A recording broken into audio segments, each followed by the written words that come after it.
तो दोस्तों, हमें लोगों की मदद तो करनी चाहिए, लेकिन ये सोच समझकर कि कितनी करनी है और किसकी। हुआ यूँ कि एक नौजवान की नई नई नौकरी लगी और वो पहली सैलरी लेकर अपने ऑफिस से जैसे ही बाहर निकला तो उसे ऑफिस के बाहर सड़क के किनारे पे एक बुजुर्ग आदमी बैठा हुआ नज़र आया, जो बहुत फटे हालात में था। उसके कपड़े फटे हुए, बूढ़ा आदमी बीमार सा लग रहा था और लग रहा था जैसे कई दिन से इसने खाना भी नहीं खाया हो। तो वो जैसे ही वो नौजवान उस बूढ़े के पास पहुंचा तो उस बूढ़े ने उससे मदद मांगी और कहा कि बेटा, मैं कई दिन से भूखा हूँ, मैं कमा भी नहीं सकता, मैं बीमार आदमी हूँ, तुम मेरी मदद करो। तो उस लड़के ने अपनी जेब से 500 रुपये निकाले और उसको दे दिए और बूढ़े ने उसको थैंक यू बोला और बहुत सारी दुआएं दी। लड़का चला गया। उसके बाद अगले महीने फिर जब उसको सैलरी मिली तो वो फिर उस बूढ़े को उसने 500 रुपये दिए, उस बूढ़े ने उसे दुआएं दी, थैंक यू बोला, वो चला गया।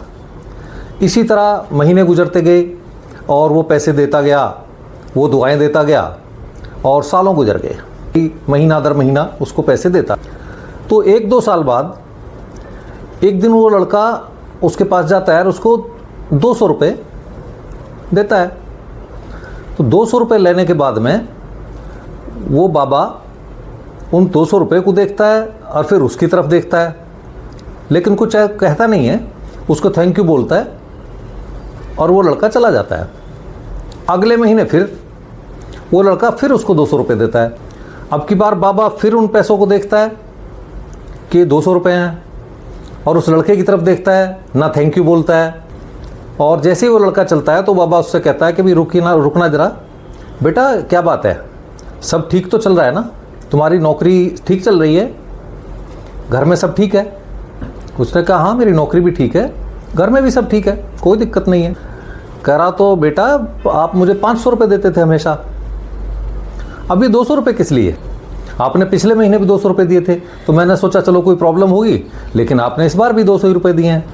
तो बोला बाबा ऐसा है कि पहले हम दोनों मियाँ बीवी थे और अब हमारा एक बच्चा भी हो गया है, तो उसका भी दूध का खर्चा हो गया।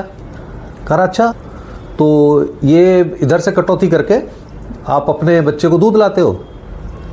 कह रहा जी हाँ। कह रहा इसका मतलब अपने बच्चे को दूध मेरे पैसों से पिला रहे हो, तुम्हें शर्म नहीं आती? ये बात सुनने के बाद में वो लड़का भौंचक्का रह गया और उसके बाद वो वहाँ से चला गया। अगली बार फिर महीना आया, महीने पे सैलरी मिली और उसने उसको कोई पैसे नहीं दिए।